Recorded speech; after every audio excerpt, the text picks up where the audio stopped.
Good day, grade 12s.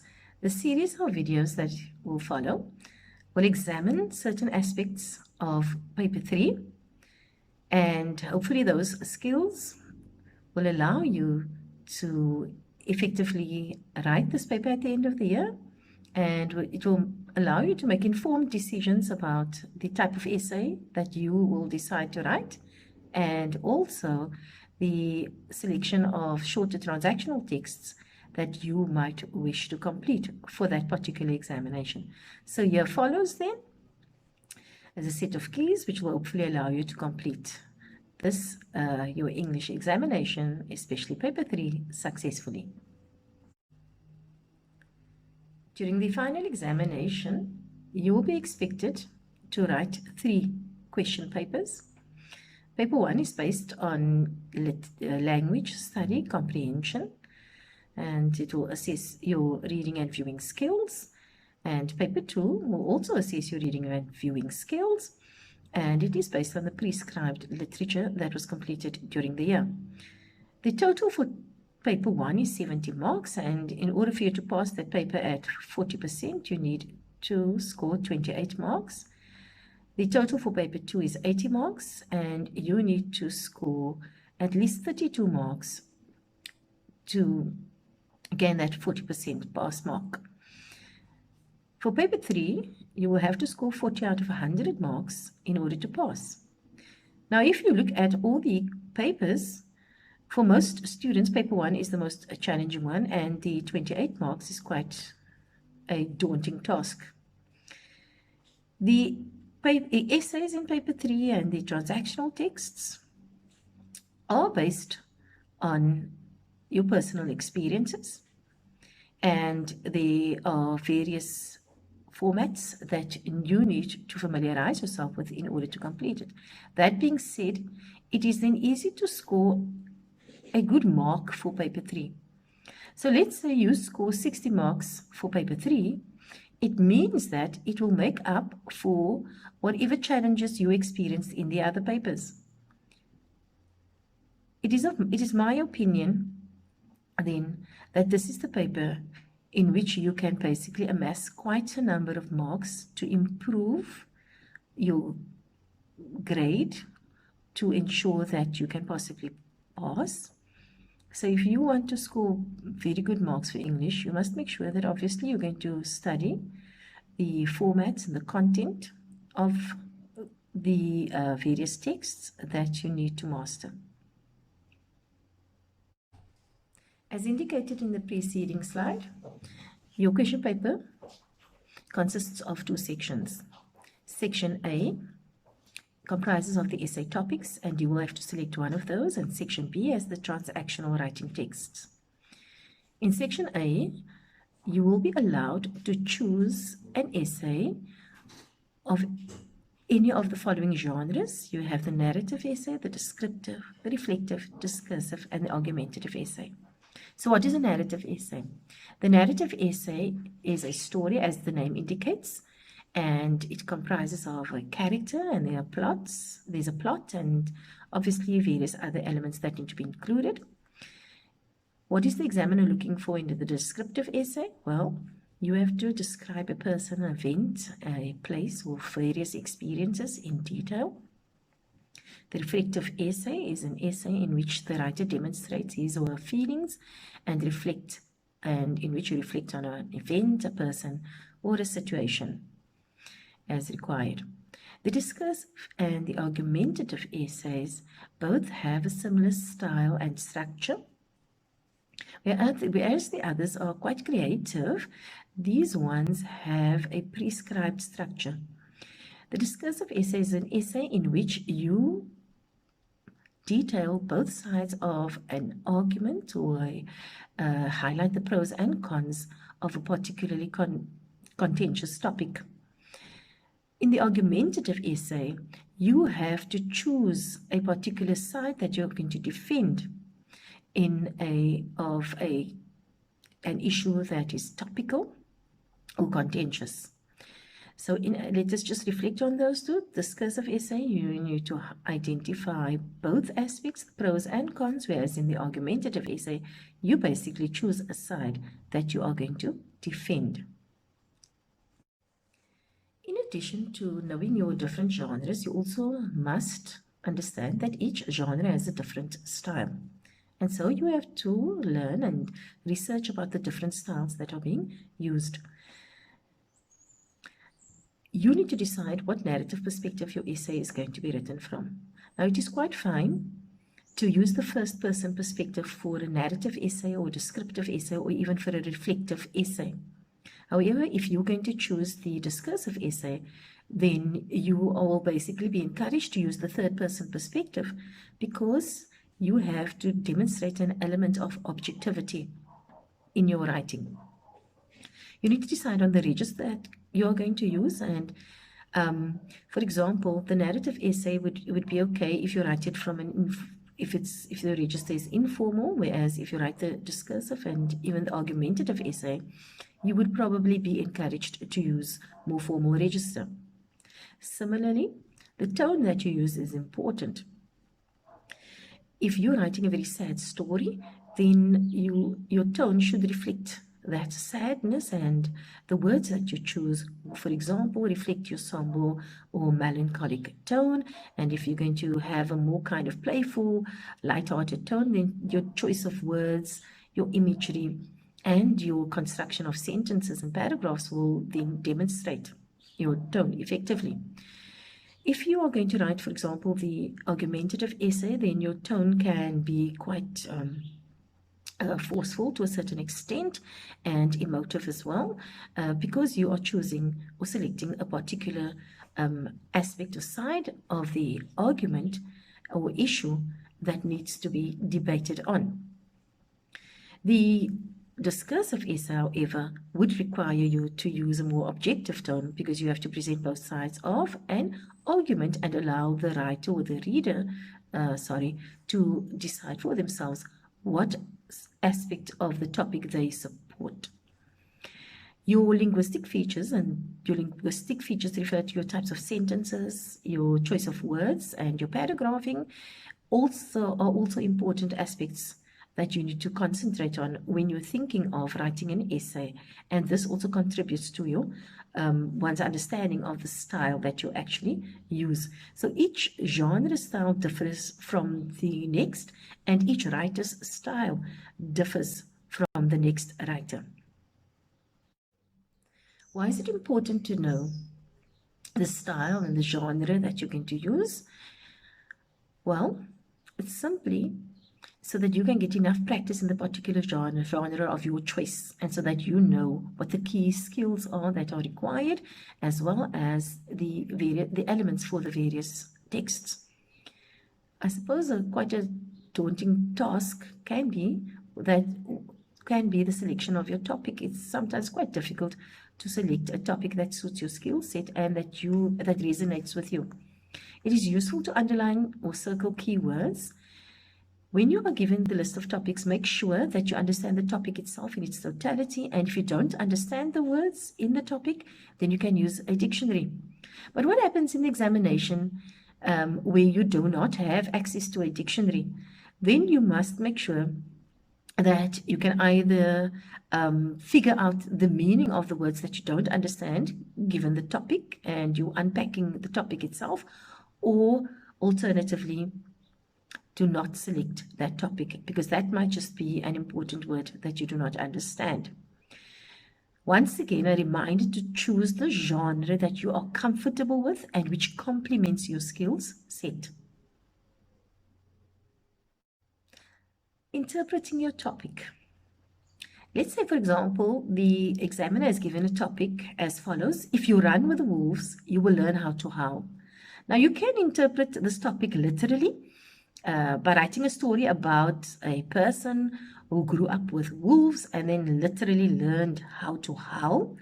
But that literal interpretation is absolutely mediocre. It demonstrates that you have a lack of imagination. It might also be interpreted as you being lazy. And by interpreting it quite literally, it also limits the things or the issues that you can write about in your essay. However, if you use the figurative interpretation of the topic, and then it opens up so many different realms for you and so many different possibilities. It demonstrates your creativity. It can be symbolic of something else, and it allows you basically a limitless range of interpretations that you can use. Let's take the topic, for example. If you take the word wolves, you think of wolves and what they symbolize and what we know of wolves. Wolves often run in packs, and we also know that you have a leader of the pack. Wolves are fearsome creatures, and they can also be innovative and cruel. And so, for example, if you take an essay, your essay can be positive or negative, and if you write an essay, for example, you use the quote to refer to an individual who plays for a particular sports code, and they join a team who is quite renowned and has had quite a successful run. It means that that player will then have to learn how to howl, meaning that player will have to learn a new skill set and develop their own skill set so that they can fit in with a new pack of players that they've aligned themselves to. If you want to have a negative take on it, you can think of somebody who joins up with a gang of individuals who might be thieves or who might be part of the underbelly of society, and then you will also learn how to become just like the individuals that you have joined, and so your personality will have to be in line with those individuals. If you, for example, join a gang, then you might have to become as bloodthirsty and as unscrupulous as the people whom you have, or the gang whom you have aligned yourself with. In the question paper, you will also be given pictures or illustrations from which you can choose a topic. So how do you interpret this picture? We've looked at how to analyze or interpret a topic that is given to you, especially if it's a quote. But how do you do this for an image? Note how the picture makes you feel. Do this before you make an intellectual analysis of the picture. Why? Because this immediate, unprepared, and unguarded observation will often tell you more about the content communicated by the picture than what a rigorous analysis will do. So you respond, you look at the picture, look at all aspects surrounding. For example, if there's a person sitting on a bench in a park and there is a tree without leaves, those are important things to note. And so you write down what you see in the picture, and then you examine how those things make you feel, and then you think about the kind of issue that you can deal with or the kind of story that you can write about. Once you've selected your topic, you need to plan your essay. Please note, under no circumstances write out a full rough draft in the examination. There simply is not enough time. However, what you can do is draw a detailed mind map. Now, some schools have taught their learners to use mind maps. Other schools or other learners prefer using other diagrams to populate as a plan for the essay. By all means, do that. Just make sure that it is detailed. And what do I mean by detailed? Make sure you include as many details of your story or of your essay that you wish to write about. You must, for example, if you're going to write about a narrative essay, you're going to write about or include information about your plots, your characters, your themes, the setting, or the conflict. Write down everything you're possibly thinking of at a particular moment. You can always at a later stage delete some of the information that you are not going to include in your essay. Whatever details you select, you must select carefully so that it can enhance your story. This I find quite disconcerting about some of the learners I've come across.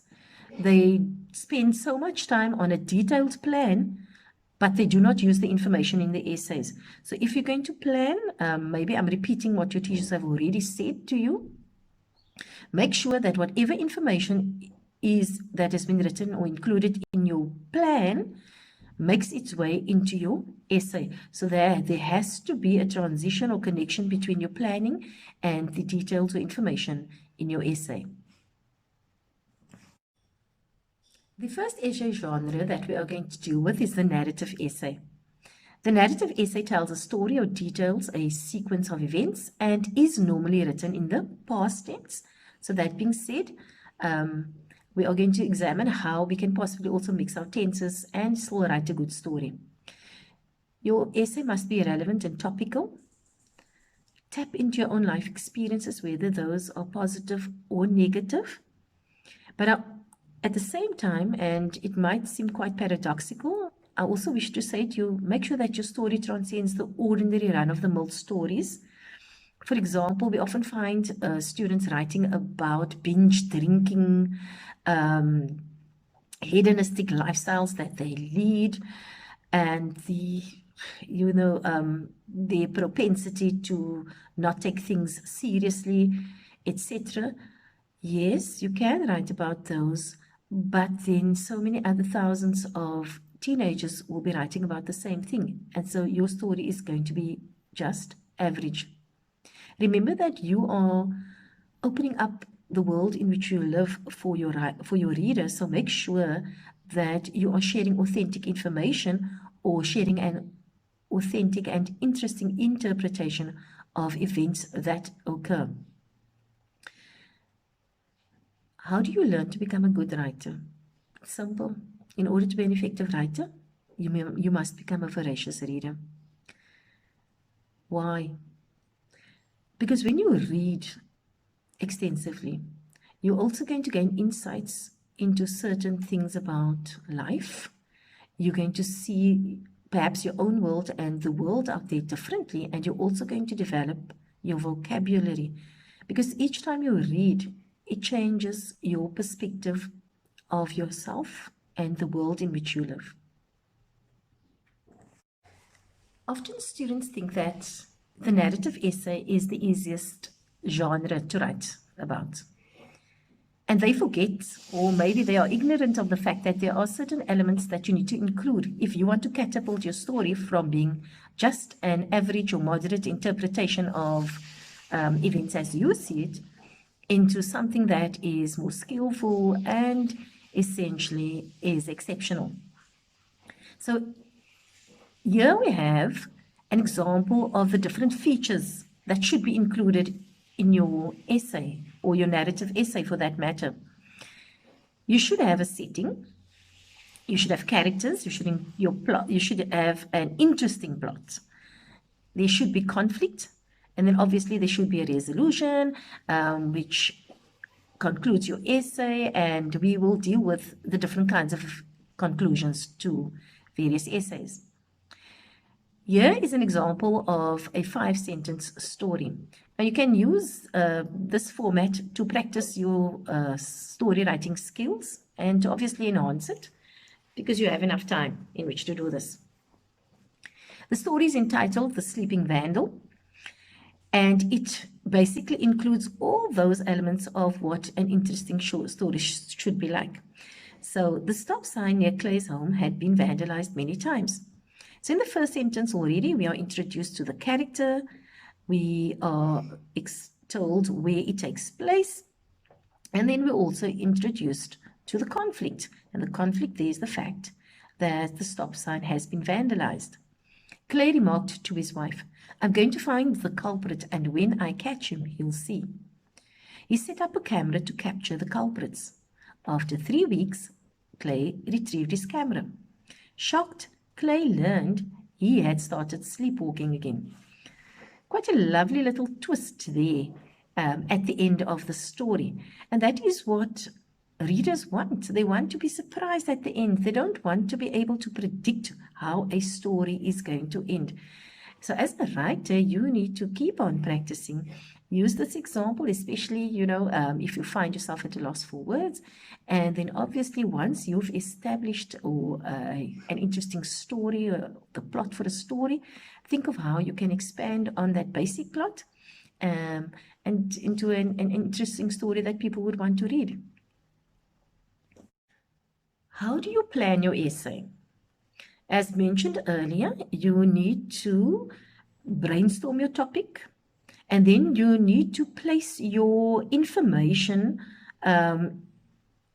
in a graphic form. For example, you can decide to use little clouds and bubbles and circles as it is indicated here, but you must include, and if you look closely, you'll see that all information about your essay, what information is going to be included in the introduction, what is then going to be included in each paragraph of the body, and eventually the conclusion should be detailed in your brainstorm and in your planning. So you can decide to use whatever kind of diagrammatic representation it is that you wish to have, as indicated in this slide. In the next slide, you're also going to see that the writer there has chosen to use a flowergram, as he or she calls it, to demonstrate how they are going to structure his essay or her essay. This is just an example of how you can possibly decide to outline the events, the plot, the characters, and the sequence of ideas for your particular essay.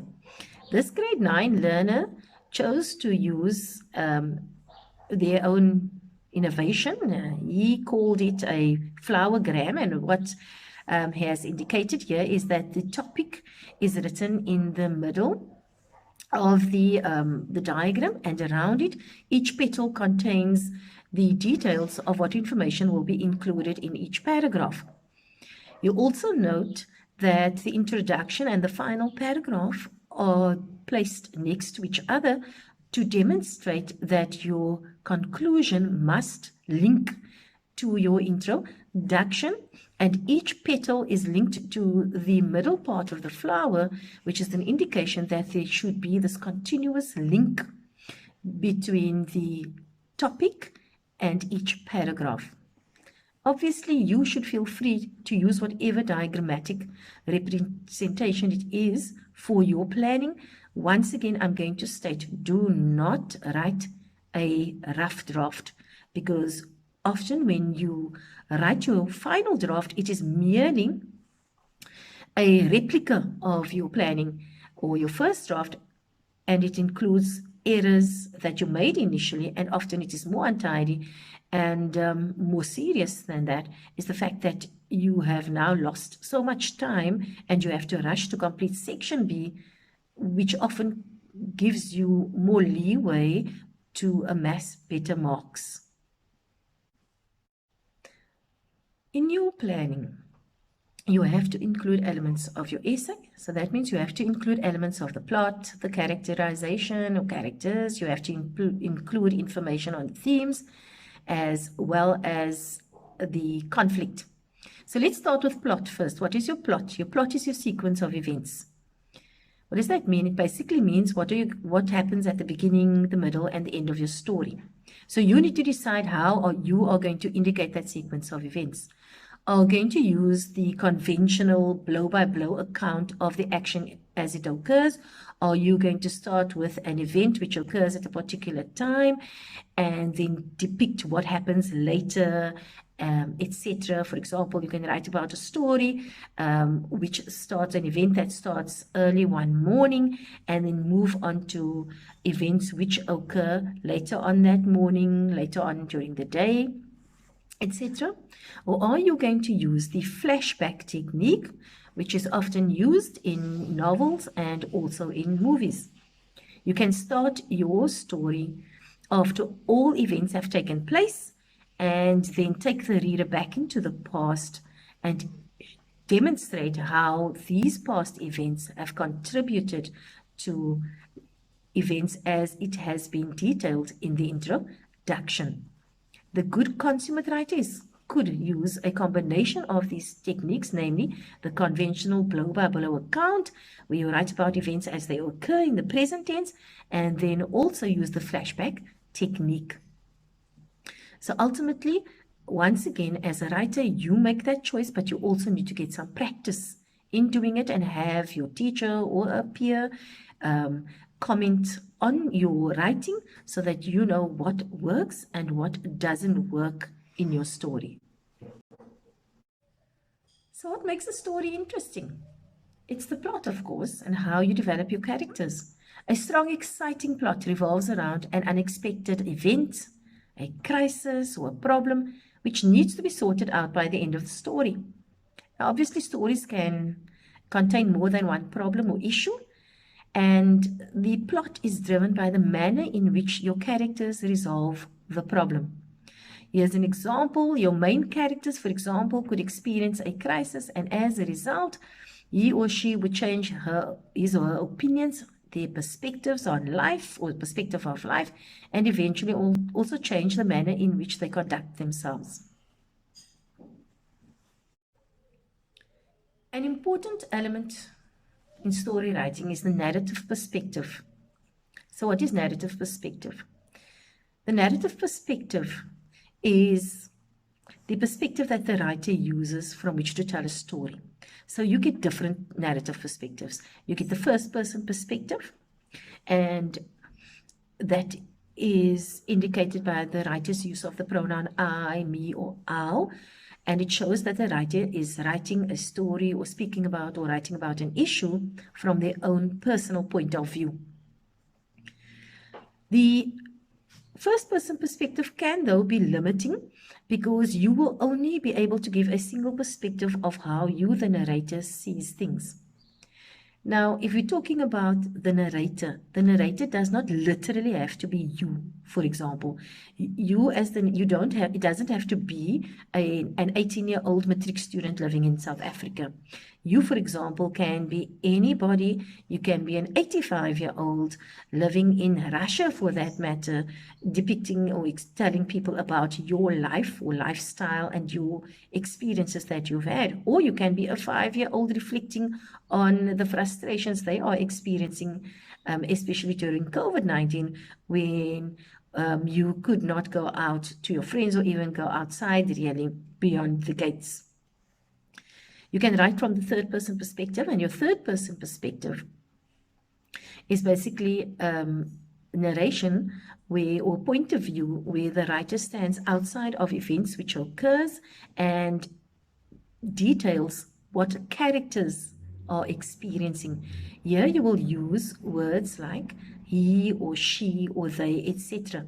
So you get the objective perspective, and the objective narrator is the narrator who basically just describe what characters are doing.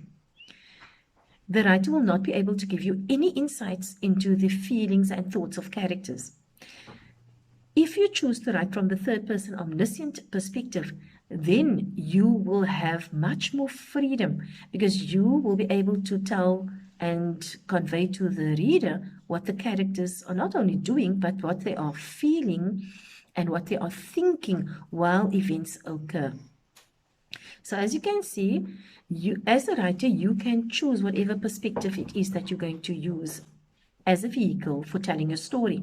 You can also, once again, be more innovative and alternate between the different narrative perspectives because, whatever story it is that you wish to tell, it can also contribute to the suspense that you wish to create in your story. Just a reminder that a story does not have to contain much action. So please do not rehash plots of old action movies which show little character development. This is not a film, so don't try to remember a film that you've seen with so many thousands of car crashes and fighting scenes, for example, and then you just want to write about it, but there's no engagement or no connection that you develop between the reader and the actual characters in your story. Your action can be internal. For example, the character might be struggling with a serious issue and grapples with her or his thoughts or questions him or herself about a course of action that he or she wishes to take. So it can be any kind of moral dilemma that the character experiences. We've examined elements of the plot, narrative perspectives, and now we also examine characters and how we mold those characters as writers.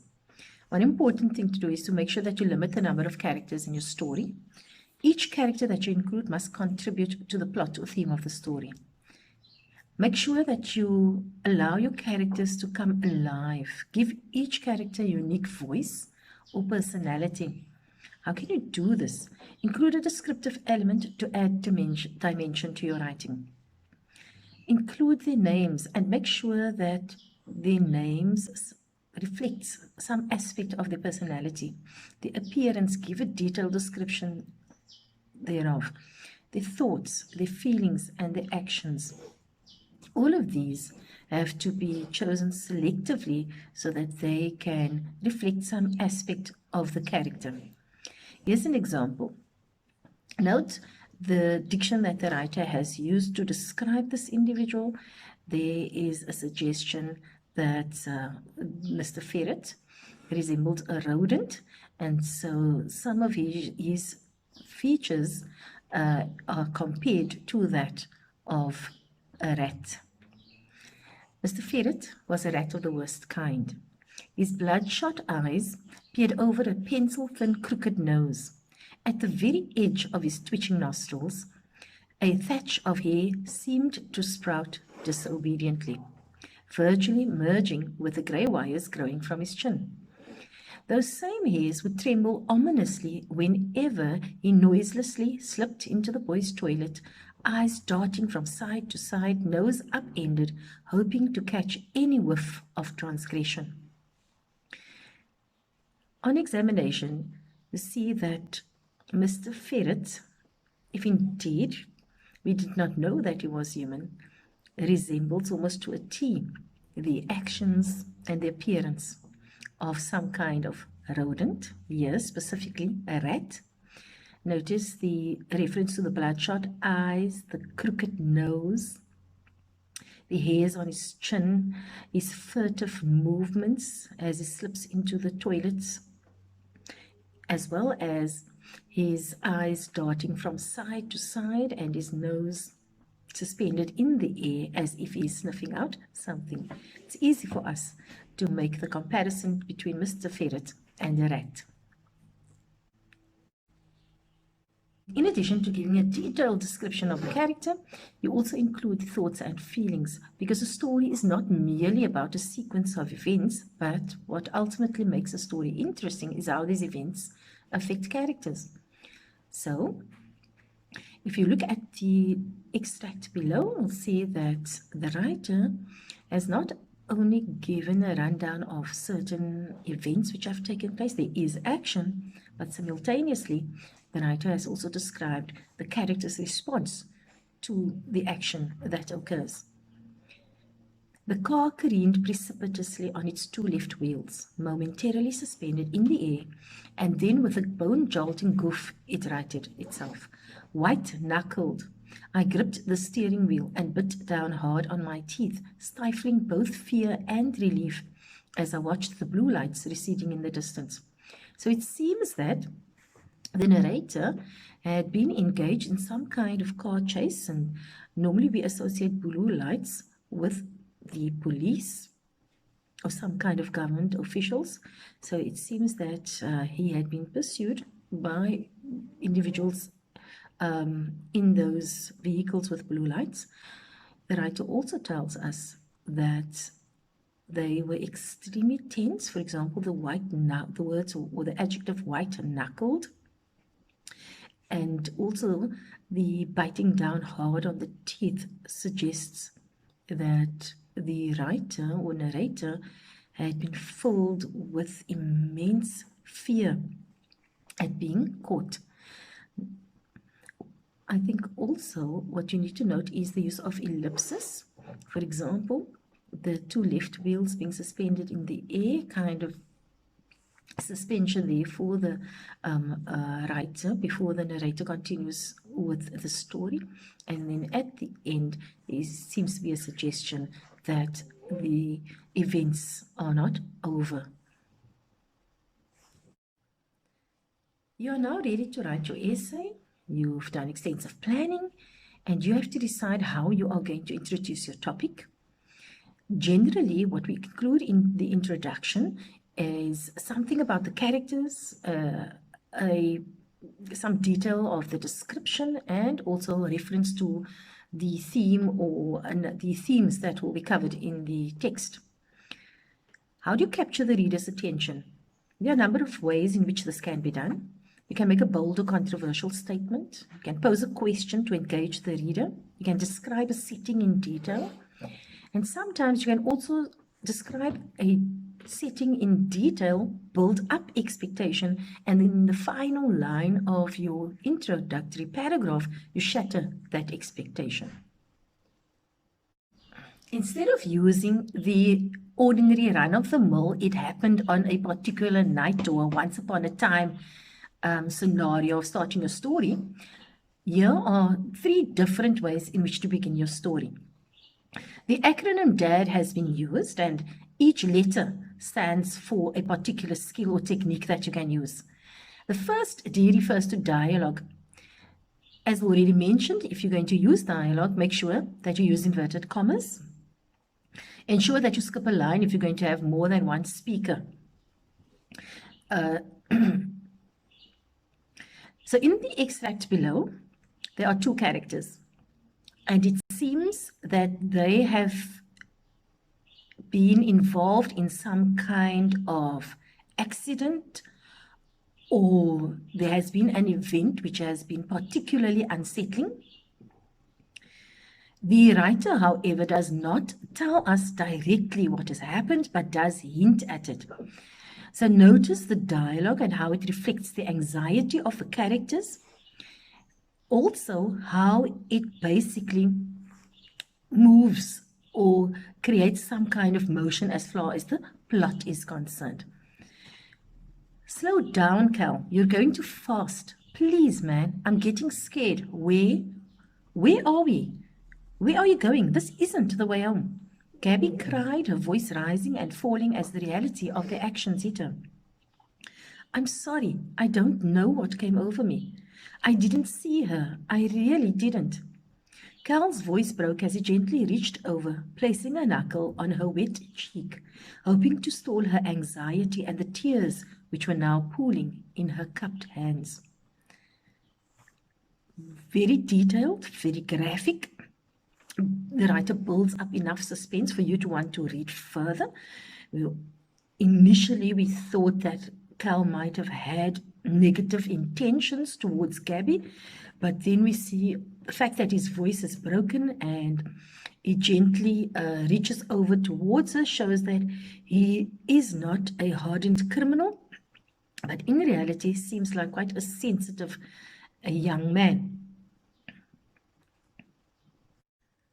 Of course, you can use action in your story, but remember, you don't use action at the expense of not including the reactions of various characters, namely the emotions or the thoughts about events. Here's an example. The car careened precipitously on its 2 left wheels, momentarily suspended in the air, and then with a bone-jolting goof, it righted itself. Now, this is the same paragraph which has been used in the preceding slides. But do note how the action immediately draws the reader in, so that the reader would want to know, why is the character being chased by officials in blue lights? What has he done? We do know that the narrator is extremely nervous, and the diction here creates that sense of fear and anxiety. Another technique to grasp your writer's attention immediately at the start of your essay is to give a detailed description. So what do you give a description on? You describe the setting in detail, but remember that elements of your setting that you have described must reveal something about the character or characters as well as the plot. You could also give a detailed description building up a certain expectation in the reader, and that at the end of the paragraph, you basically shatter that expectation. And this technique has been used in the description below. Our house was nestled among a row of 20 identical thatched roofs, cottages which had stoically withstood the ravages of intense summer berg winds and freezing winter snows. We were happy, we were safe. We were free until that fateful moment when the storm erupted, blazing its way into our hearts and forever shattering our innocence. So what do we have here? Initially, there is a very relaxed tone that is used and a very tranquil mood that has been created. Notice the emphatic statements: we were happy, we were safe, we were free, and then the ellipsis introduces the fact that something negative happened. The writer speaks about a storm erupting. And so by looking at this description of a storm erupting, we can actually see it might possibly not be a literal storm, because the storm which had erupted, it blazed its way into their hearts and shattered their innocence. And so already from the start, we can see that there is a kind of tragedy which is going to unfold or be unfolded in events which occur later. An effective writer will be able to manage his or her tenses. So what does tense refer to? Tense refers to a particular time period. For example, the present tense refers to what is happening at a particular moment in the present, and therefore present tense verbs will be used, and ditto for past tense verbs. In the little paragraph below, you'll see that certain verbs have been typed in green and others in red.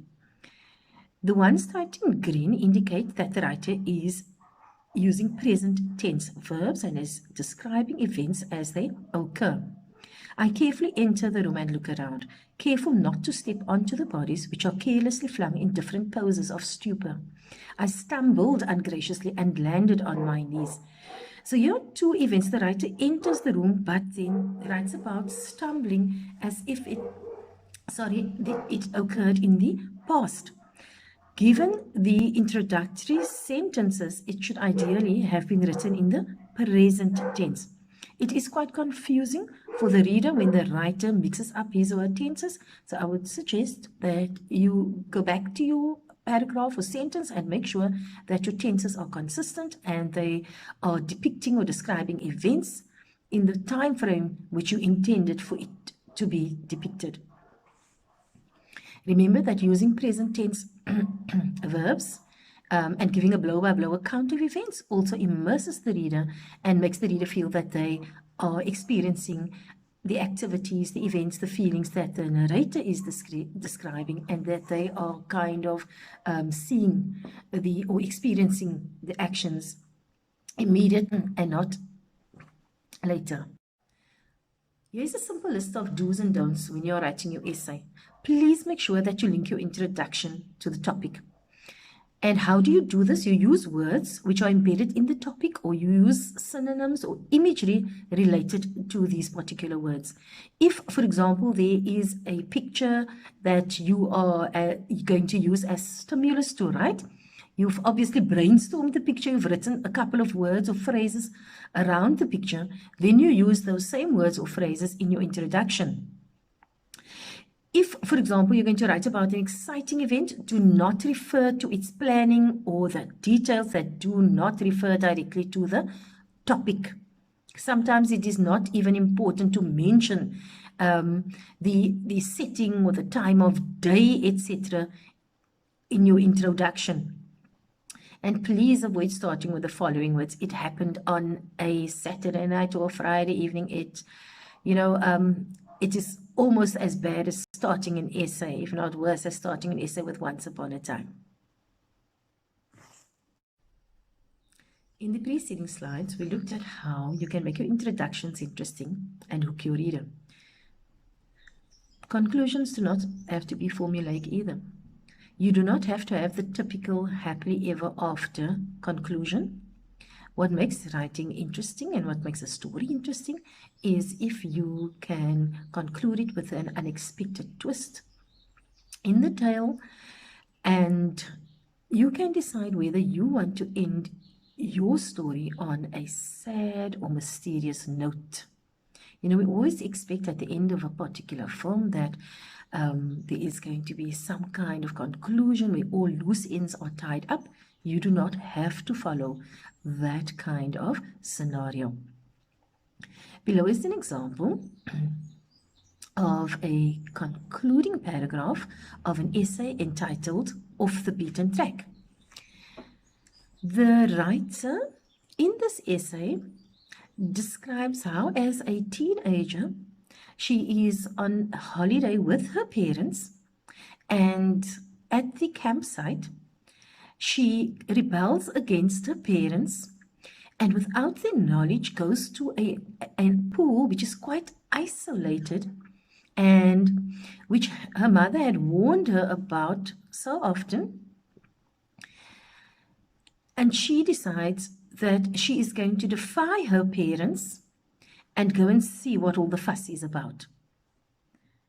Unfortunately for her, when she jumps into the pool, her foot gets stuck between a rock and she is unable to propel herself to the surface. I wiggle my foot. It will not come. Time is running out and my lungs are hungry for air, but I hold my breath for as long as I can, resisting the urge to gasp. Eventually, I breathe in water and the darkness engulfs me. No one will find me here. I have found my way off the beaten track. Note the final sentence in the paragraph and in the essay is a direct link to the topic, off the beaten track. The writer uses a detached or matter-of-fact tone in the first two sentences. These emphatic sentences, I wiggle my foot, it will not come, is said in such a detached manner that it brings home to the reader the fact that the writer has accepted her fate. The use of present participles and present tense verbs allows the reader to experience events at the same time that the writer is experiencing them. And when the narrator realizes that she is about to die, that realization is also brought home to the reader. I think it's quite beautifully written, very detailed, and quite a lovely twist in the tale at the end. Some more conventions and some more advice. Show, don't tell. Use fresh figures of speech, similes, metaphors, puns, paradoxical descriptions or statements.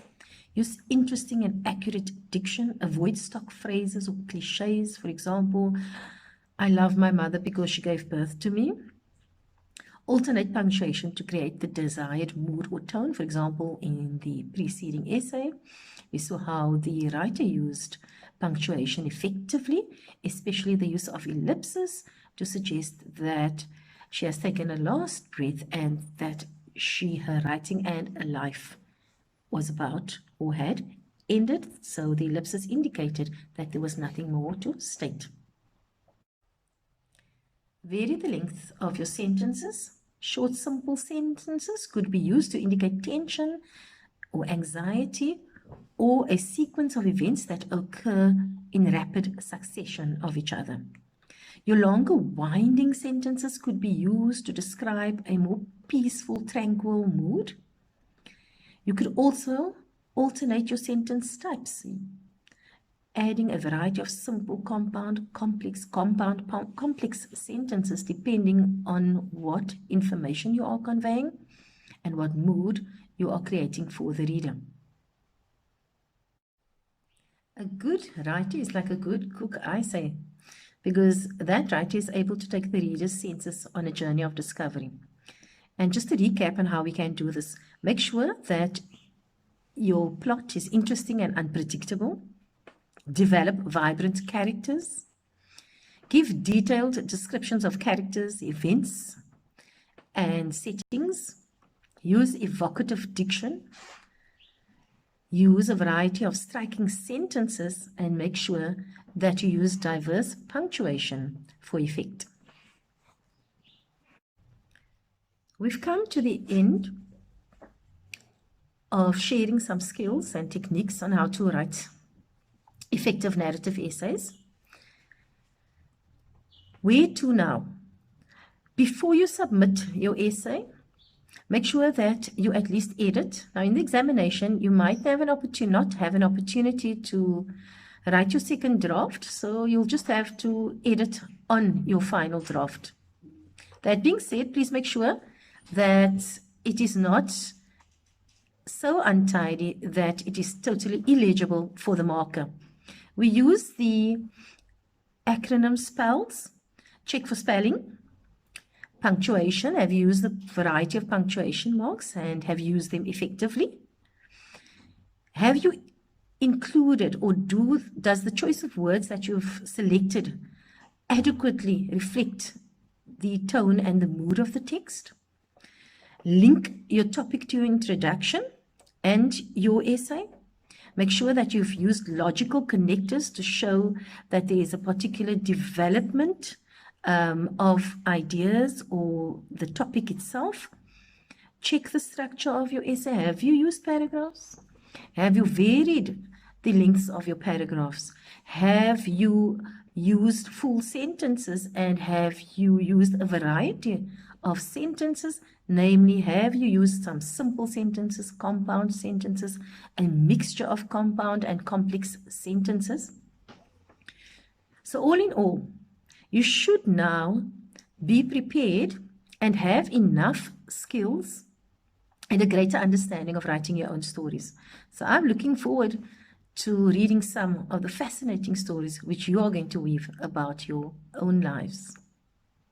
Thank you.